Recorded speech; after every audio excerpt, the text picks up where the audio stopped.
So we're going to continue with the spinal cord tracts, and today we talk about descending tracts of the spinal cord. Last time we talked about the ascending, so the sensory pathways, and this will be descending or motor tracts. This is again a summary of the tracts, and here, just like we did with the sensory, you can see that we have somatomotor and visceromotor pathways. Somatomotor pathways at the end are responsible for the innervation of skeletal muscle. Can you please turn off your microphones, because I can hear some noise in the background. And visceromotor or efferent pathways are responsible for the innervation of the visceral organs or the inner organs. Today we are not going to talk about these parts. So the visceromotor, just for the completeness of this table, I wanted to put this in the summary.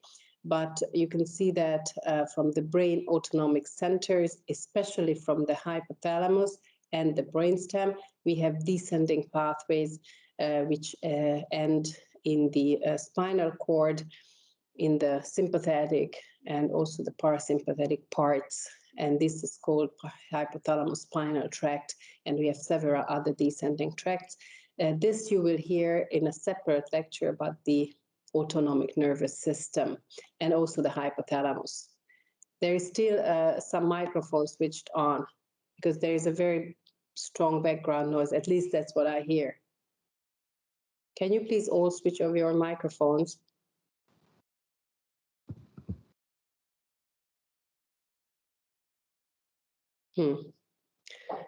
Okay, I still hear it, but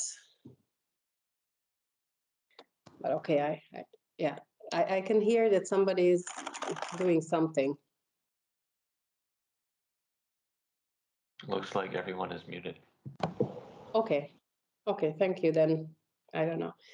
All right, so then we're going to concentrate on this part, the somatomotor pathways, and this starts from the brain motor centers, and we can divide it into two main groups: the pyramidal tract or pyramidal system, and the so-called extrapyramidal. I will tell you why I wrote it like this, the so-called extrapyramidal tracts or pathways. Let's start with the pyramidal tract, which is the main motor pathway, if you can say it like that, because of course everything is important in the nervous system. This also summarizes the pathways. I already showed the same picture with the ascending pathways in blue, and now the descending pathways in red. These are the efferent or motor pathways, and these indicated in red are what we're going to talk about in detail today. So let's start with the pyramidal tract. In the spinal cord or at the spinal cord level, we call it the lateral and the anterior corticospinal tract. Corticospinal, where it begins in the cortex and goes to the spinal cord. You remember with the ascending pathways, we had spinal something, spinal cerebellar, spinal thalamic, etc.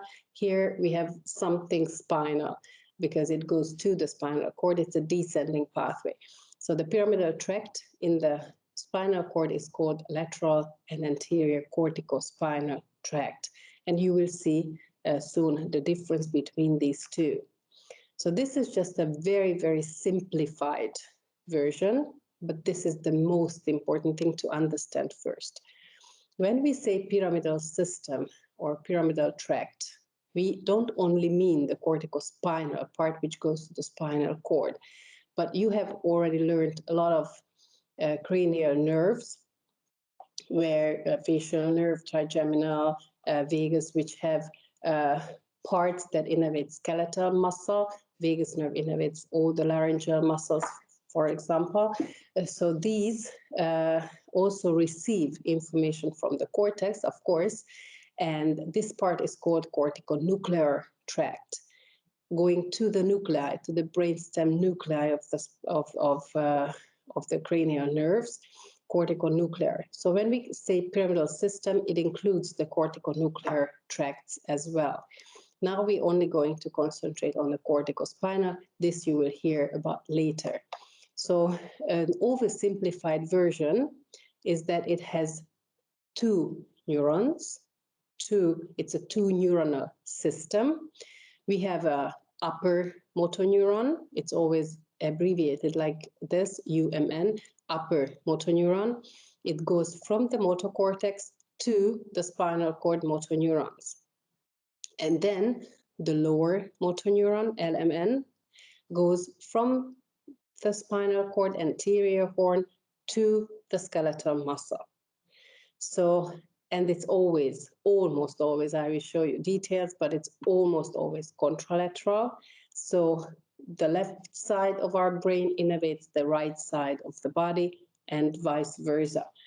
And so in the spinal cord, of course, the spinal nerves transmit the information to the muscles. And this is a little bit more in detail, and this is what everybody has to know. Each word here is important, okay? So first neuron, second neuron. The first neuron starts from the motor cortex, which is our precentral gyrus. And here we also have a homunculus. I explained it last time already.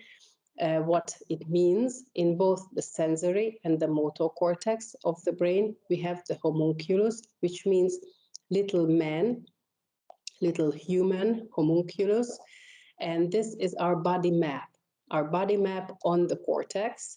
And you can see that it's not proportional at all.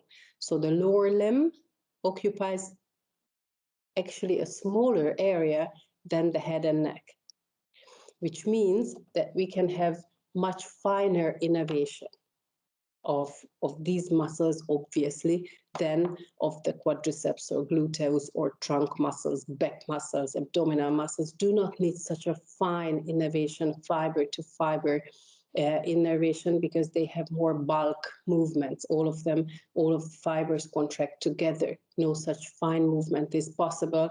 If you think of the face and the neck muscles that you learned, and the larynx muscles, for example, which is also a very big area for speech, we can have a very fine innervation of the laryngeal muscles, or the tongue or the facial muscles have much finer innervation, so they occupy a much bigger area in our motor cortex.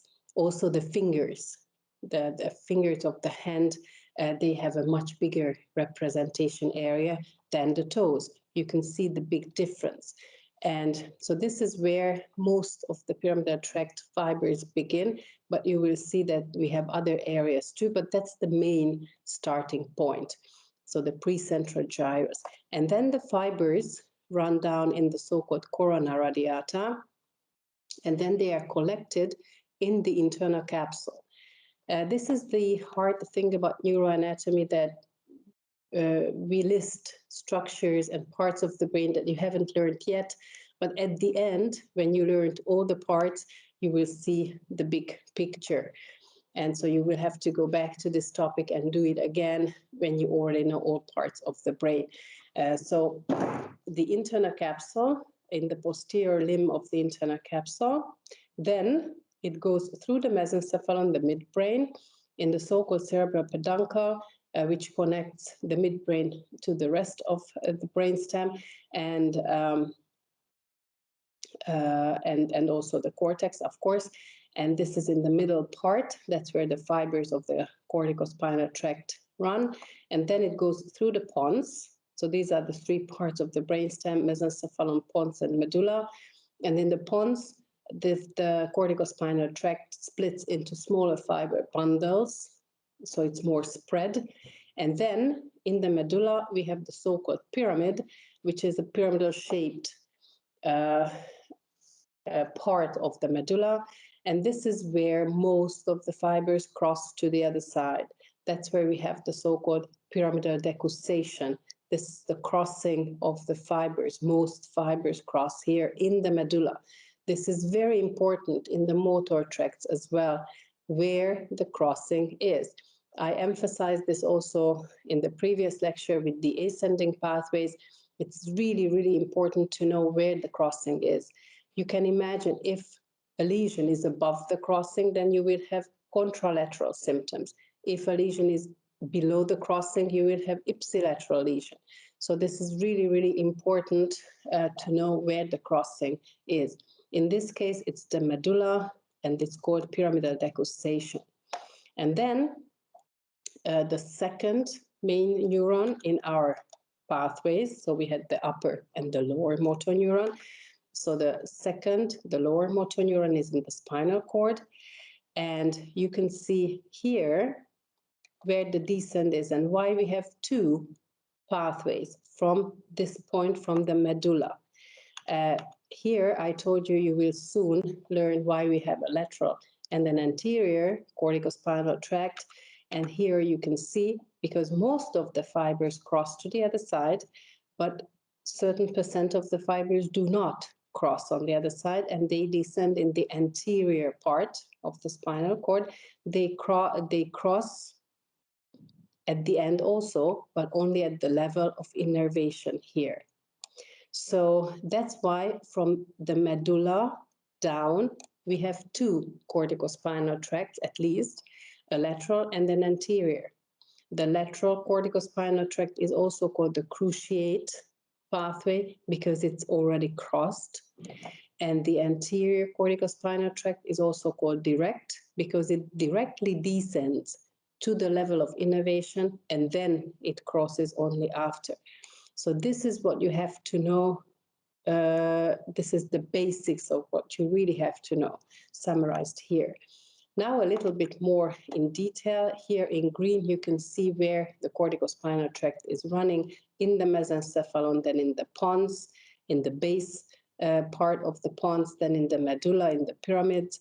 This is the decussation, and this shows the lateral, and here the anterior corticospinal tract.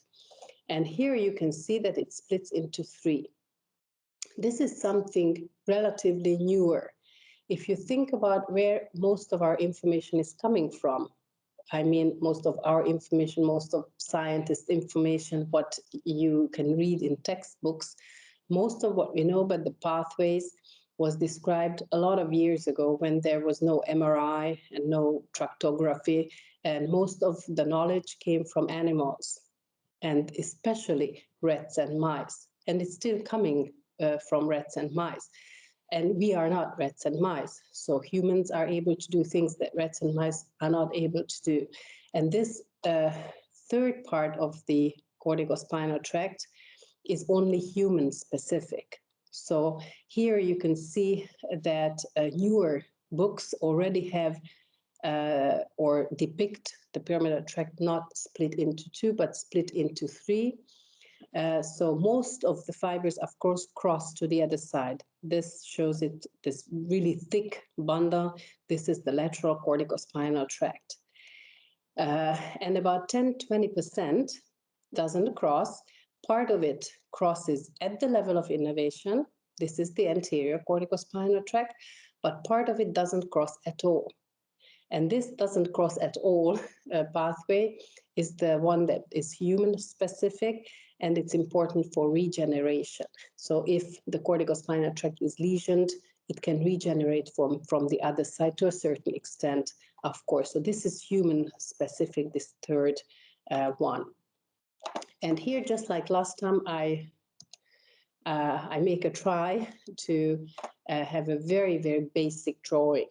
Okay, you can also do it yourself. This is the most important thing that here we draw brain and spinal cord. Sorry for the ugly drawing. I can make a much nicer drawing on the blackboard, but this will be good for our purposes. So here you can have the cortex with the pyramidal cells. You will learn, of course, the structure of the cortex in detail. This is our motor cortex.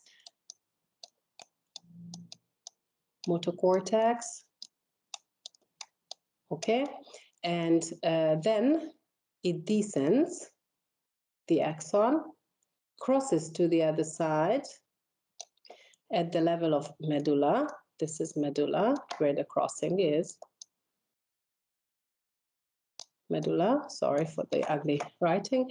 And then it ends on the motor neurons. So this is our second neuron, or lower motor neuron. And this innervates skeletal muscle. So it's just two neuronal pathway. Some fibers, I make another pyramidal cell here. Some fibers do not cross at the level of the medulla, but they descend ipsilaterally, and they will cross only at the level of innervation, like this. So at the end, most fibers really cross, and then it innervates. And just some fibers do not cross at all. This is this human-specific thing. So these are the lower motor neurons, LMN, and these are the upper motor neurons, UMN. Everybody can make this very simple drawing, and this shows the most important things, okay? And then, if we go on, a little bit more in detail about the origin and about the ending of the pathway. So origin, as I said, is mainly the precentral gyrus. But as you can see, now we know that it's about just the half. And this is the precentral gyrus. And you can see that the pyramidal tract is kind of collected from many other areas, from the sensory, from the parietal, behind the sensory, from the limbic cortex, from the supplementary motor cortex. So it's a more spread origin. You will also learn about the Betz giant pyramidal cells, which are, as the name says, giant cells, more than 100 micrometer big. And 100 years ago, they thought that all fibers of the pyramidal tract originate from the Betz cells, because these were the ones they could study, because they were big enough for them to study. Now we know that it's just a few percent, but it's a very important part of the pyramidal tract, responsible for the fine innervation of fine muscles like the flexors of the hand. But as you can see, we have many, many other areas where the pyramidal tract begins. It contains about 1 million fibers. It's an easy number to remember. And these pictures, when you can see an MRI picture and as if it was painted over, these beautiful pictures are the so-called tractography images, which Dr. Gassner showed you in the beginning, where the computer can actually track or trace the movement of the water molecules. And along a pathway, this is how the computer can actually paint and show a tract. That's why it's called tractography.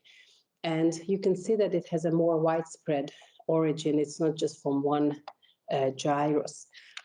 And the ending, this shows the spinal cord with the motor neurons. This is our lower motor neuron going to the muscle. And you can see that these are the fibers that cross to the other side, descend in the lateral part of the spinal cord, and then going to the motor neuron. So this is this two neuronal pathway. When we say two neuronal for the pyramidal tract and three neuronal for the ascending pathways last time, of course, it doesn't mean that there are no interneurons in between or collaterals. So there can be many interneurons between. And this is usually what happens. As you can see, this direct connection ending directly on the motor neuron, it's about only 10%. And this is mainly in humans. So, and this is what is responsible for the fine movements. Again, I'm talking about fine movements because it's a different mechanism. You can imagine if you have very fine movements, it needs a finer innervation and the more direct mechanism, especially for fast, fine movements. And this is this relationship here. but most of the times we have interneurons. Even if we have interneurons, we call it a two neuronal system because these are the two main stations, the pyramidal, the descending pathway, and then the motor neuron. So functionally, this is a two neuronal system, but of course there can be, and there are most of the times, interneurons in between. And this one shows the anterior corticospinal tract, which only crosses at the level of innervation, as I already mentioned. And you also have to know the transmitter of the pyramidal tract, which is glutamate. This is our main excitatory transmitter. And here again, what I already mentioned, the functional difference between these fibers. The crossing fibers that cross at the level of the medulla and then descend as lateral corticospinal tract, they are responsible for the distal muscles. So mainly the muscles that are able to do finer movements. Just think about writing. Writing is the best example, or typing. This is fine innervation. The bulk movements of the trunk, of the gluteus, quadriceps muscle. These are more like the whole muscle contracts together. You cannot make very fine, detailed movements like with your fingers. These descend in the anterior corticospinal tract. They mainly innervate proximal trunk muscles that influence posture. And the ipsilateral fibers that do not cross at all, as I already mentioned, it's a human-specific thing, and it's very important in regeneration after lesions. Actually, exactly neurologists many years ago told us to include this in our lectures because that's what they see when stroke patients regenerate in rehabilitation, that this is what helps a lot in regeneration, this non-crossing part. So in humans, it's very important. And as you can see, newer books already have this three-way splitting. And as we saw in the ascending pathways, here we also have a somatotopic organization, which means that we can have a little body map along the whole pathway. So somato meaning body, topic meaning place. So we have a body map along the whole pathway. This was typical for the ascending sensory pathways too. And here the same arrangement as we saw with the spinothalamic tract. Outside we have sacra, the lumbar thoracic and cervical parts represented. And this somatotopy is typical for the whole pathway, starting from the motor neurons, which are also somatotopically organized. I like this picture the most because if you see it, you can remember very easily, kind of you embrace the anterior horn with your hands and legs.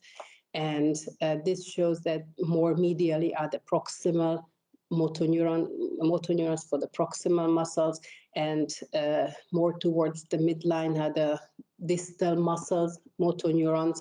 So this shows very well how the motor neurons have the somatotopic organization as well. This is a beautiful tractography image of the pyramidal tract, and you can see the technique I already mentioned that can kind of draw or trace and visualize a motor or any pathway along the water molecule movements. And you can see that it's not coming from one point, although most of the fibers come from one gyrus. This is the motor gyrus, of course, but many fibers come from anterior and more posteriorly, and then form the pyramidal tract. This is, of course, not just to have a nice picture, but it's very important in neurosurgery to see if there is an operation needed, to see how far the surgeon can go without damaging the pyramidal fibers. So after this, let's turn to the so-called extrapyramidal system. And I tell you why I always say the so-called extrapyramidal, because some books don't use this expression anymore. And some scientists don't like this expression anymore. And this is because when these expressions were born, the pyramidal and the extrapyramidal system, then they used it in a different sense. They thought that we have two motor systems. We have the pyramidal for the voluntary movements, and we have the extrapyramidal for the involuntary movements. And like this, it's not true anymore. We know that it's not true. And that's why I put this here, but we don't have two separate systems. They work together. So, of course, any voluntary movement needs involuntary components, needs the extrapyramidal components to perform any voluntary movement. So you need the muscle tone, the balance, the reflexes, the automatic movements with the new movement that you are performing. So these two systems work together. So if you know this, you can use this because it's a very useful name. It tells you everything but the pyramidal system. So all the other pathways together can be called extrapyramidal tracts. And if you know this and you know that they don't work completely separately, then you can use this expression. The corticospinal tract is the direct connection between the cortex and the spinal cord, as we have seen. And this is responsible mainly for the voluntary component of the movement, better to say, for fast changes. So when you have an automatic smooth movement and you suddenly have to change, like driving is a very good example, because when you learn how to drive, especially with the gears, not the automatic car, it goes really hard and not smooth. When you learn it and it becomes automatic, you don't have to think about it. Your arms move just by themselves, so to say. And then it becomes smooth movement. Then it's more the extrapyramidal system takes over. When you learn any new movement, when you learn how to write, when a child learns how to write, it's really like not smooth. When it's smooth and you don't really have to think about each movement, it's more the extrapyramidal system. And it's true for every movement. That's why, of course, any dance movement, any gymnastic movement, any sport movement, when you practice enough, it comes automatically, we say. And this is more the extrapyramidal system. But of course, never forget that we don't have two separate systems. They work together. Of course, it's just more the extrapyramidal system kind of takes over. And driving is a good example also for these fast changes. If there is suddenly something appearing in front of you, you suddenly change this smooth movement with doing something, doing a maneuver with the wheel or braking. So you do something suddenly. This sudden change is always the pyramidal system. And also for the fine skilled movements, you need more, so to say, the pyramidal system. And how complex this system is, this picture shows a motor neuron in the anterior horn, and you can see that, of course, it goes out and innervates skeletal muscle. And you can see that there are many things going to this one motor neuron, which we call final common pathway, because all the information at the end reaches the motor neurons. What you do with your muscles, what movement you do, will be determined by this motor neuron. So all the information from the center, from all parts of the central nervous system, and also from sensory nerves, must reach this one motor neuron. That's why it's called final common pathway. Of course, for one muscle, the one motor neuron, or for one muscle fiber. So you can see how many descending tracts and how many interneurons go to one motor neuron. It can be in bigger motor neurons, can be 10,000. So 10,000 different pieces of information reach the one motor neuron. So you can imagine how complex this system is. And they converge, the information converges on the motor neurons. And the pyramidal tract is just one of them. There are many other tracts reaching and many interneurons reaching the motor neurons. So let's see now the so-called extrapyramidal pathways. Here again, just a few pictures to illustrate the main difference, but of course never forget that they work together. So for these skilled movements that you see here, even buttoning your shirt is a fine movement. Don't forget, when a child learns to build anything, or to write, or to button a shirt, or make the shoelace, these are fine movements, and it takes much longer to learn than bulk movements. Bulk movements like the proximal movements, these are the proximal muscles, the bulk, the trunk muscles, and the proximal extremity muscles. They are not so finely innervated, and you can learn these movements easier than the fine skilled movements. And this also has to do with the development of the pyramidal tract, because the myelination of the pyramidal tract is relatively late. So that's why children, when they learn how to write or how to draw or any other skilled fine movement, it takes years to learn those things because of the myelination of the pyramidal tract. And this is this main difference. I put the driving here again as a very good example. Once you have learned the different movements, it becomes really smooth because it becomes kind of automatic. It's more done by the extrapyramidal system. So now we're going to talk about these. Most of them run in the anterior cord, as you can see, and in the anterior white matter part, but some of them in the lateral. So now we are going to talk about this. Most students know this very well in the exam, so usually they can always list these pathways: rubrospinal, tectospinal, vestibulospinal, reticulospinal. There is almost never a problem with listing these pathways. So let's see these in a little bit more in detail. So the rubrospinal, the name tells you where it comes from always.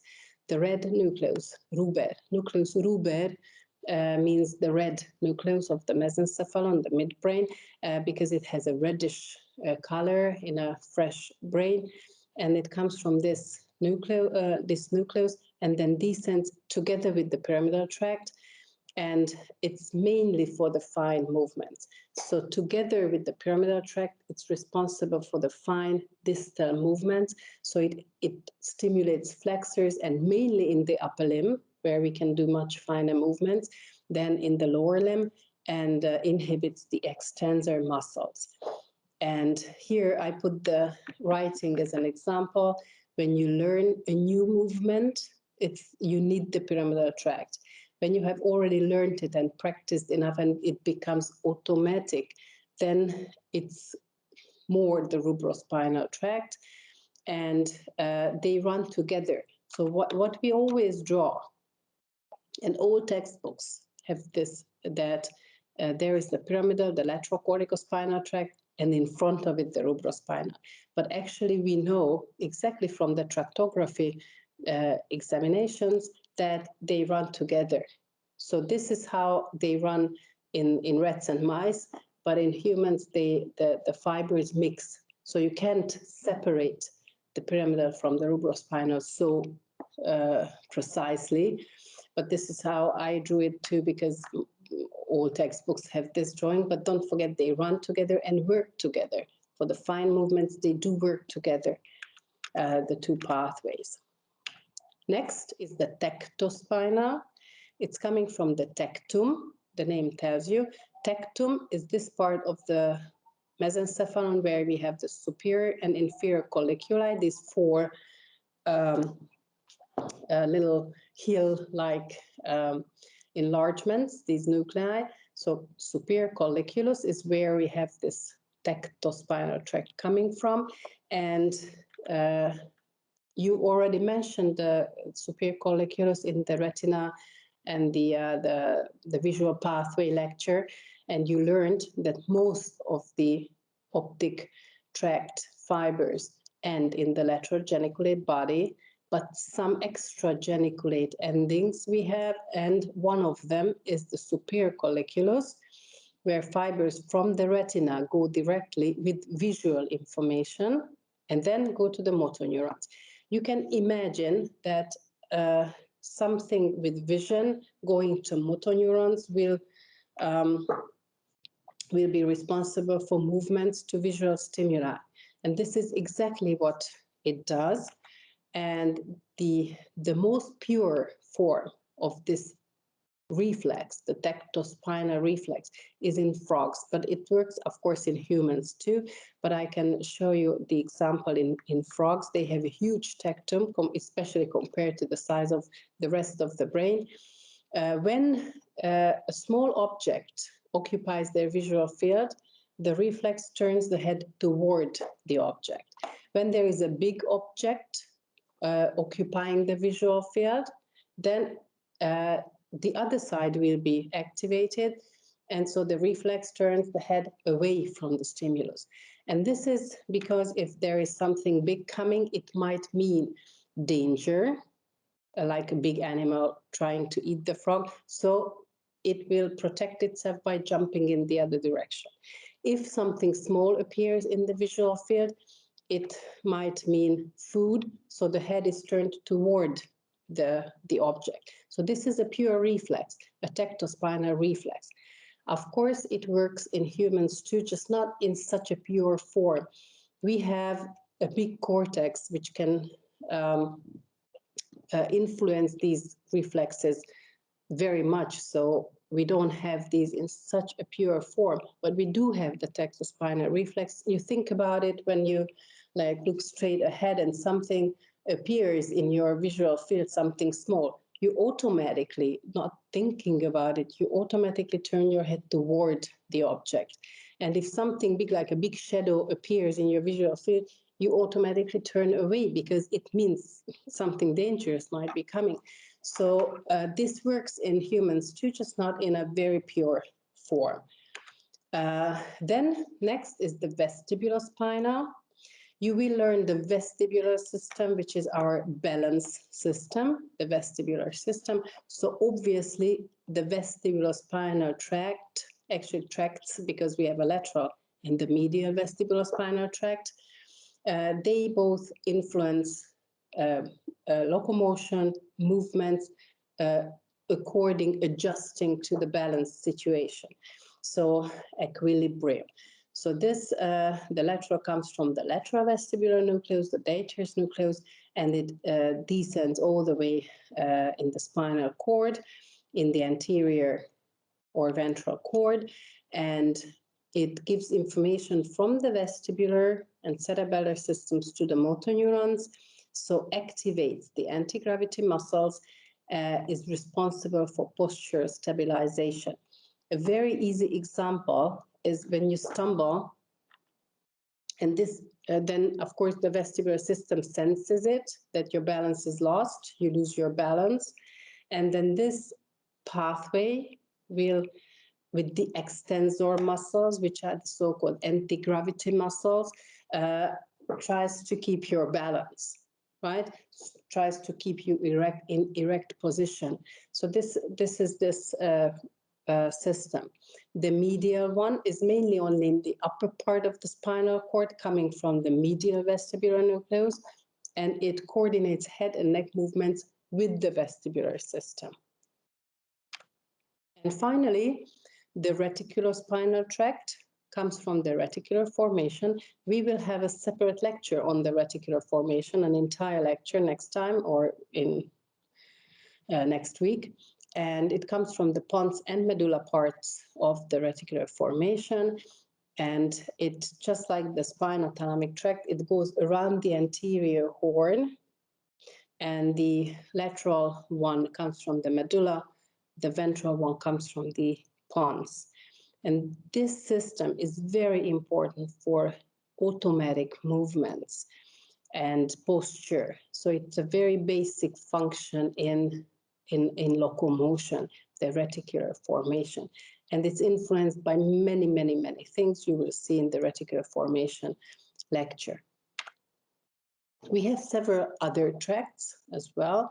Olivospinal is always listed, but it's really not so important in humans. If you list it, it's fine. comes from the oliva of the medulla. And then the others are important, but we will learn about this in other lectures. The already mentioned reticular formation lecture, I will talk about the rough spinal tract, which is important for pain inhibition. Then you will learn more about the medial longitudinal fascicle, MLF, when you do the eye movements and the vestibular system, and the hypothalamus spinal when you do the autonomic nervous system. And I will also mention these descending monoaminergic tracts when we do the reticular formation. The spinal cord has an own system with very short intersegmental connections, like short ascending and short descending tracts.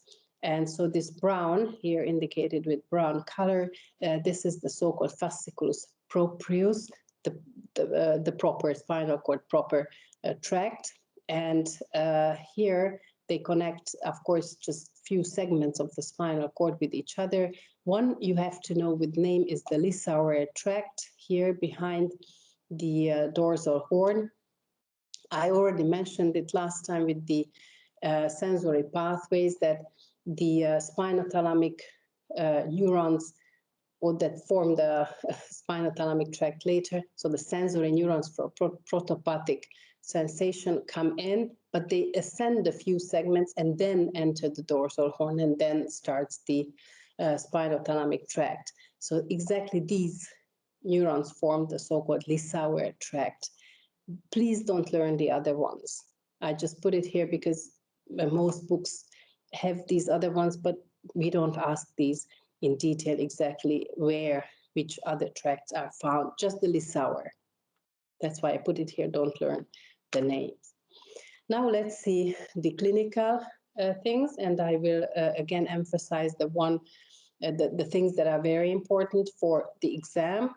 Of course, the lesion of the descending pathway, the lesion of the pyramidal tract, will lead to the central palsy, central paralysis.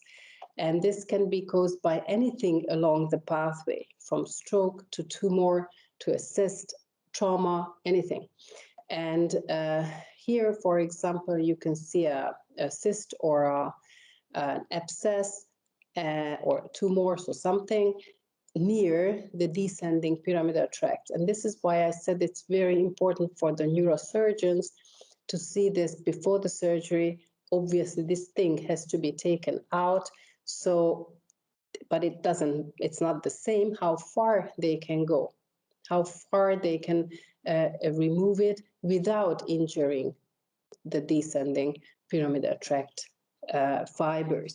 In this case, you can see that they completely separate, so they can cut it out without injuring the pyramidal tract. And this is what you really have to know. What does it mean, central and peripheral paralysis? Peripheral is a little bit misleading because, as I already mentioned, we have the first neuron and the second neuron, the upper motor neuron and the lower motor neuron. The lower motor neuron is sitting in the central nervous system, in the spinal cord or in the brainstem, for the vagus, for the facial, for the trigeminal nerve. So the injury of this second motor neuron, lower motor neuron, including spinal cord, anterior horn, or brainstem nuclei, is already a peripheral palsy. So it can be misleading because, of course, spinal cord and brainstem are central nervous system. But if the second neuron, the lower motor neuron, is lesioned, it's called peripheral injury or peripheral paralysis, because the symptom is the same if you cut it here or the neuron itself is lesioned, the cell body. So that's why it's called, the clinicians call it peripheral paralysis.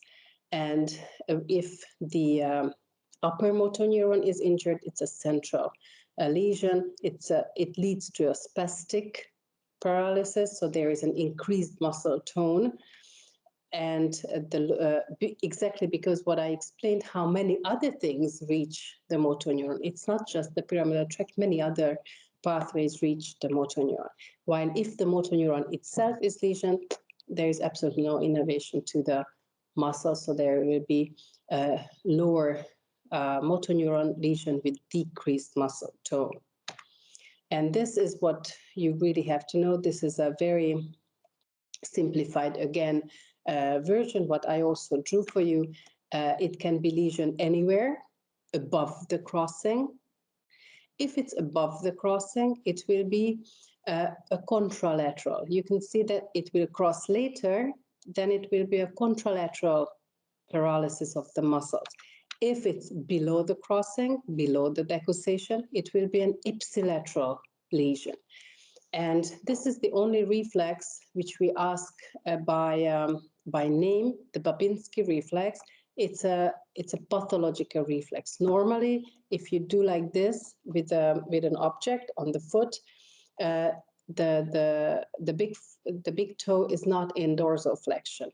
If there's a pyramidal lesion, which is very common, especially in this area, stroke happens very commonly in the internal capsule, then this can happen. And when you can go outside and you see a lot of people, not in COVID times, of course, but later, you will see a lot of these patients who have, after regeneration or during regeneration, they have the upper limb in flexion and lower limb in extension, recovering from a stroke. And you will learn, we don't ask, so I didn't put the must know sign here, but if you mention it, it's very good. You will learn it in physiology in detail anyway. The decerebrate and decorticate rigidity in comatose patients, and this is all because of the descending extrapyramidal tracts. And here, decerebrate rigidity, upper brainstem lesion, all four limbs are extended. In decorticate lesion, the upper limb is in flexion and lower limb in extension, and the red nucleus, the rubrospinal tract, is the key border between the two. And I already mentioned last time that this is what you have to know. I forgot to put the exclamation points here, but I put the must know sign here, the Brown-Séquard syndrome, which is the prototype of the half spinal cord lesion. Last time we talked about the sensory symptoms, and now we can put the ipsilateral paralysis to it. So there are, of course, motor symptoms as well, ipsilateral lesion. And there are many other types. You don't have to know the others, but of course, there can be anything else, compression, trauma, anterior spinal artery area is lesioned, etc. And the last few pictures I show from spinal cord transection. These are always very sad stories because most of these happen in young people, like a motorcycle accident very commonly, or jumping in shallow water stupidly, and then ending up in a wheelchair for the rest of life. So these are always very sad stories. This is the spinal cord transection, when in worst cases, in complete transection, everything below everything below the lesion is paralyzed. So here we have tetraplegia, when all four limbs are paralyzed, paraplegia when the two lower limbs are paralyzed.